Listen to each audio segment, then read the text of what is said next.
तो वहीं आपको बता दें कि कोरोना काल में गरीबों और आर्थिक रूप से अक्षम लोगों को निःशुल्क ऑक्सीजन सिलेंडर उपलब्ध करवाने का बीड़ा मेडलाइफ होम हेल्थ केयर के सीईओ और ह्यूमन केयर सोसाइटी एनजीओ के अजीत सोनी ने उठाया है। जयपुर में इनके द्वारा लोगों को 24 घंटे घर बैठे स्वास्थ्य सेवाएं, कोरोना केयर के लिए ventilator, BiPAP ventilator machine, oxygen cylinder, घर पर आईसीयू, चिकित्सक और नर्सिंग स्टाफ की visit, critical care staff, adult care, diet consultation भी दिया जा रहा है, जिसके लिए मिशन सेव लाइव शुरू किया गया है। आर्थिक रूप से जो सक्षम है उन्हें भी बेहद रियायती दरों पर वेंटिलेटर, सरकारी रिफिलिंग दरों पर ऑक्सीजन सिलेंडर, बाईपेप मशीन और ऑक्सीजन कंसंट्रेटर तक उपलब्ध करवाया जा रहा है। अजीत सोनी ने बताया कि फिलहाल सीमित संसाधनों में लोगों की सेवा करने की एक पहल की गई है।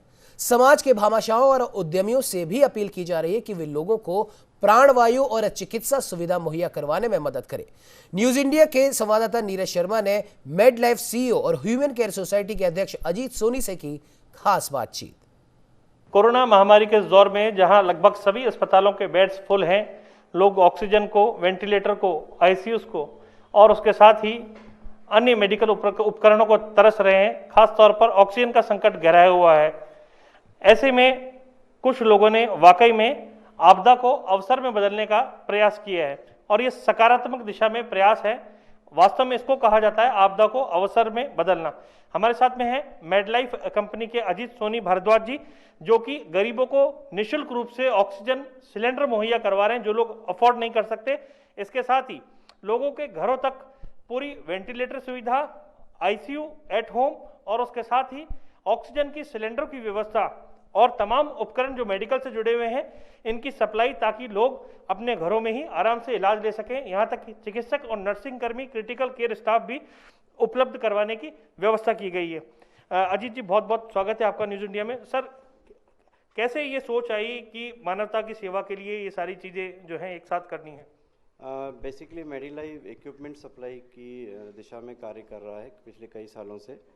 और पिछले साल कोरोना के बाद में हमने ये पाया कि हॉस्पिटल्स में बेड्स को लेकर बहुत समस्या ही नहीं, मैं कहूँगा बहुत गंभीर समस्या है कि हमने देखा हॉस्पिटल्स के बाहर लोग गाड़ियों में बैठ के सिलेंडर लगा रहे हैं, उनको बेड्स नहीं मुहैया हो रहे हैं।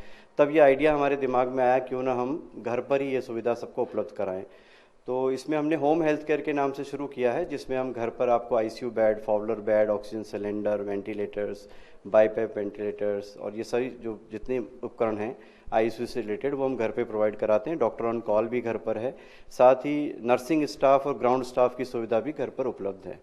और चूंकि अभी ऑक्सीजन को लेके बहुत मारामारी चल रही है, तो इसलिए हमने स्पेशल किया है कि जो लोग बिल्कुल गरीब लेवल पे हैं या जो अफोर्ड नहीं कर सकते हैं, उनको हम ऑक्सीजन फ्री में सप्लाई दे रहे हैं। इसके लिए हम उनका आधार कार्ड और कोविड रिपोर्ट हम लेते हैं ताकि जांच हो सके कि कोई कालाबाजारी नहीं कर रहा है, और वो पूरी जांच करने के बाद में हम ऑक्सीजन की सुविधा उनको मुफ्त में मुहैया कराते हैं उनके घर पे।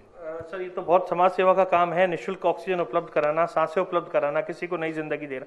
इसके साथ ही जो लोग सक्षम हैं, जो लोग अफोर्ड कर सकते हैं और जो नहीं चाहते कि वो मुफ्त में इस सुविधा को लें क्योंकि उसका हकदार कोई और है, ऐसे लोगों के लिए क्या व्यवस्था है? कितनी नॉमिनल रेट रखी गई? ऐसे लोगों के लिए भी हमने बहुत नॉमिनल दरों पे, बहुत ही निम्नतम दरों पे हमने सुविधाएं उपलब्ध की है, जिसमें हम जैसे आईसीयू फॉवलर बेड हम 150 से 200 रुपये पर डे में घर पे मुहैया कराते हैं, और बाईपेप मशीन्स हैं 500 से 600 रुपये में, वेंटिलेटर्स हैं 3000 से 3500 रुपये में। तो बहुत ही रीजनेबल रेट पे जो लोग अफोर्ड कर सकते हैं उनके लिए सुविधा हमने उपलब्ध की है कि डॉक्टर से प्रिस्क्राइब्ड होने के बाद जब डॉक्टर उन्हें कह दे आप घर पर केयर कर सकते हो, उसके बाद हम ये सारी सुविधाएं घर पर मुहैया कराते हैं। एक और तो पूरी सरकार, प्रशासन जो है इनको मैनेजमेंट में लगा हुआ है, आप खुद मिलकर के इन सारी चीज़ों को कैसे मैनेज करते होंगे?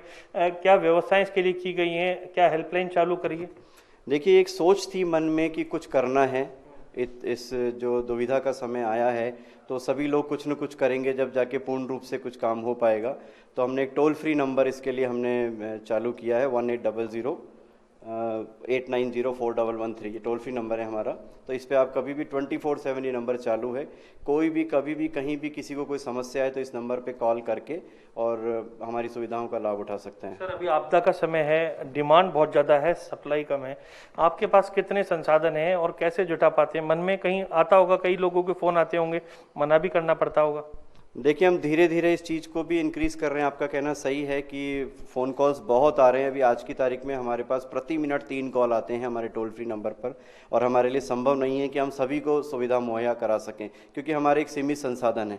लेकिन धीरे धीरे कई भामाशाह हमारे साथ जुड़ रहे हैं, आगे आ रहे हैं। जो सिलेंडर्स हमारे बढ़ रहे हैं, अब ऑक्सीजन कॉन्सनट्रेटर बढ़ रहे हैं, तो धीरे धीरे हमें उम्मीद है कि आने वाले 10-5 दिन में हमारे संसाधन भी और विकसित हो जाएंगे और अत्यधिक संसाधन हो जाएंगे, और हम ज़्यादा से ज़्यादा लोगों को हम सेवा दे पाएंगे। सर, अभी कितने वेंटिलेटर, कितने ऑक्सीजन सिलेंडर, कितने कंसंट्रेटर और आईसीयू ऑन बोर्ड, कितनी व्यवस्था भी अपने पास? अभी हमारे पास 6 से 7 तो आईसीयू वेंटिलेटर्स हैं, 11 बाईपैप वेंटिलेटर्स हैं, ऑक्सीजन कॉन्सनट्रेटर्स हैं हमारे पास 11, और सिलेंडर्स हैं हमारे पास लगभग 31। तो इन्हीं से हम रोटेट करके पेशेंट्स को हम घर पे ट्रीटमेंट दे रहे हैं। आगामी दिनों में क्या विचार है? सरकार से कोई अपील, क्योंकि ऑक्सीजन की रिफिलिंग है, ये भी एक अपने आप में एक बड़ा संकट है। सरकार से हम सिर्फ यही चाहते हैं कि अभी जब हमें एक बड़ी समस्या का सामना ये करना पड़ता है कि हमारा कोई भी सिलेंडर जब खाली होता है, हम रिफिलिंग के लिए जाते हैं, तो हमें वहाँ ये कहा जाता है कि सबसे पहले सरकारी अस्पतालों की गाड़ियों को भरा जाएगा, उसके बाद प्राइवेट अस्पतालों को भरा जाएगा।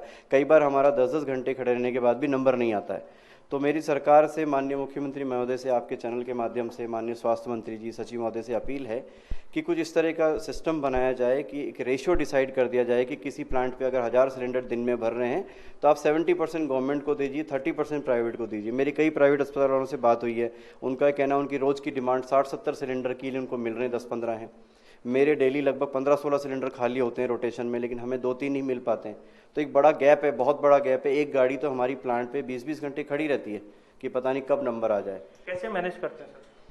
टीम दो जनों की टीम हमने यही लगा रखी है कि प्लांट पे ही खड़े रहो, वहीं बैठे रहो, और वहीं जब नंबर आए तब रिफ़िल कराओ। तो 2-2, 4-4 करके इस तरह से हम रिफ़िल करते रहते हैं।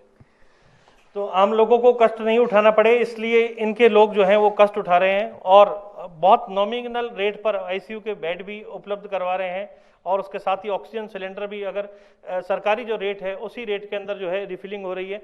और जो लोग पैसे नहीं दे सकते उनके लिए निःशुल्क भी मानवता के लिए ये अपनी ओर से प्रयास कर रहे हैं। निश्चित रूप से समाज के भामाशाहों को और अन्य ऐसे लोगों को आगे आना चाहिए और इस प्रकार के संयोग कार्य में हाथ बटाना चाहिए, क्योंकि मानवता के लिए सेवा करने का ये सबसे बड़ा मौका है। यानी आपदा जो है वो अवसर इस रूप में है कि मानवता की हम सेवा कर सके, और उसके लिए तन मन धन जो जिससे जो बन सके उसके अनुसार उसको कदम उठाने चाहिए। कैमरामैन नरेश पारिक के साथ नीरज शर्मा, न्यूज़ इंडिया, जयपुर।